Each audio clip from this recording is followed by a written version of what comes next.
तारा गिना रही है, लेकिन कांग्रेस पार्टी क्या 2022 में वास्तव में विकल्प बनेगी बीजेपी के सामने? यह सवाल इसलिए है क्योंकि 30 साल पहले आप लोगों ने 50 का आंकड़ा क्रॉस किया था, 403 या उसके पहले भी अगर उत्तराखंड की सीटों को हम मिला लें तो 30 साल पहले आप लोगों की 50 सीटें आई थी। उसके बाद अगर लोकसभा को हम देखें तो 1998 से लेकर अब तक सिर्फ 2009 में ऐसा हुआ कि 20 के आंकड़े को आप लोग क्रॉस कर पाए। इतनी ज्यादा बुरी स्थिति आपकी रही 2017 में कि पहली बार कांग्रेस पार्टी 403 में से 117 सीटों पर विधानसभा की चुनाव लड़ती है और सिर्फ 7 सीटों पर जीत हासिल करती है। तो इतनी उनकी कमियां हैं, लेकिन कांग्रेस पार्टी विकल्प बन पाएगी क्या बीजेपी का उत्तर प्रदेश में? मैं इसका जवाब जरूर दूंगी, लेकिन जवाब देने से पहले दो चीजें आपके सामने बोलना चाहती हूं। किसानों की बात अभी मंत्री जी कर रहे थे और जो सो कॉल्ड राजनीतिक विशेषज्ञ हैं वो भी इसके बारे में बोल रहे थे। किसानों की तो ये हालत योगी जी ने कर दी थी कि हर डिस्ट्रिक्ट में एक नोडल ऑफिसर तैनात किया गया था, no lower than the rank of DIG से लेवल के ऊपर का पुलिस ऑफिसर, जिसका वन ऑफ द काम था, एक काम था ये देखना कि कौन से किसान मुखरित है आंदोलन की ओर। इस तरह से तो राज्य चलाते हैं, धमकी देते थे ऑक्सीजन मांगोगे तो एनएसए लगा देंगे, प्रॉपर्टी जब्त कर देंगे। खैर जितनी बातें उसकी कम करी जाए अच्छा रहेगा। एक बात मैं और कहना चाहती हूं, मेरिट की कोई बात कर रहा था प्रियंका गांधी जी के, इन साहब का क्या मेरिट है? ये राजनीतिक विशेषज्ञ किस तरह से हैं? इनकी जो किताबें हैं वो योगी जी पर है, the monk who can be CM, Uttar Pradesh विकास, Mann Ki Baat, Bharatiya Janata Party past present and future. तो ये भाजपा की सदस्यता ग्रहण करें, यहां पर आकर राजनीतिक विशेषज्ञ ना बने, और अगर बनना भी चाहते हैं तो जरूर लिखें फेवर्स द बीजेपी या संघ के या जहां के भी है, मुझे नहीं पता। खैर क्योंकि मेरी इनसे कोई खेतमेड़ का झगड़ा नहीं, इनसे मैं बहस नहीं करूंगी। विकल्प बनेगी क्या कांग्रेस पार्टी बीजेपी का? क्योंकि राजनीतिक विशेषज्ञ थे, मुझे लगा, हाँ मैं बताऊंगी, मुझे लगा कि इस बात को भी व्यूअर्स को जानना जरूरी है कि इनका बैकग्राउंड क्या है।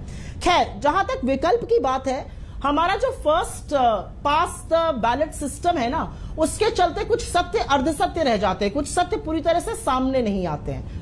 पूरे देश में देख लीजिए, मोदी जी, सबको लगता है मोदी जी हाहाकार करके जीत गए। सच तो यह है कि मोदी जी को 37% वोट मिला है और कांग्रेस का कुल वोट करीब 20% है।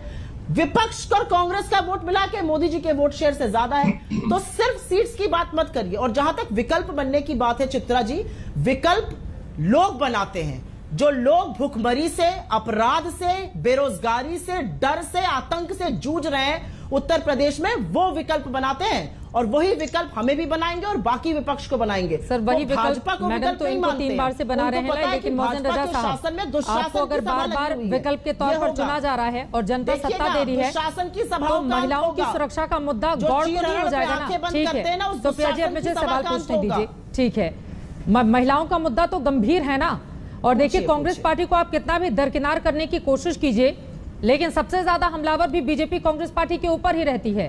प्रियंका गांधी के जाने से कहीं डर का माहौल तो नहीं है आप लोगों के भीतर? क्योंकि हमसे रूह कांपती है इनकी, हम कुछ कहते हैं तो इनकी रूह कांप जाती है। दिक्कत की बात यह है, ये कितना भी कुछ कहे, कांपती रूह इनकी कांग्रेस से है। हाँ हंसिए और जोर से हंसिए, ऐसा ही अट्टहास रावण भी करता था, बड़ा दम्भ और अहंकार था, उससे ज्यादा दम्भ अहंकार किसको कहां से होगा मोहसिन भाई? और हंसिए, देखिए दम्भ और अहंकार अच्छा होता है आप जैसे लोगों के लिए और आपकी सरकारों के लिए। बिल्कुल सुप्रिया जी, मैंने आपसे कहा है आप ऐसी पार्टी में हैं, ये फ्रस्ट्रेशन के सिवा ये पार्टी कुछ दे नहीं सकती किसी को भी। आप भी फ्रस्ट्रेशन आपको इसलिए हो जाता है कि इसके पास कुछ है ही नहीं बताने के लिए। आपको क्या दे दिया भाजपा ने? एक चीज बता रहा हूँ, मुझे फ्रस्ट्रेशन दिलवा रहे हैं। आपको क्या दिया भाजपा ने? आपकी कौन सी काबिलियत पर आपको बनाया मंत्री, जरा ये भी बता दीजिए। आपकी कौन सी काबिलियत? 403 सीटों में एक सीट नहीं दी गई थी चुनाव लड़ने के लिए, बताइए असलियत बताइए ना। उत्तर प्रदेश में एनएसए लगता है क्योंकि ऑक्सीजन मांगते हैं। जब देश की ठीक है, जवाब तो सुन लीजिए सुप्रिया जी प्लीज, दोनों लोग साथ में बोलेंगे, दर्शकों को समझ में नहीं आएगा। सुप्रिया प्लीज अब जवाब सुन लीजिए, बाकी लोग भी इंतजार कर रहे हैं।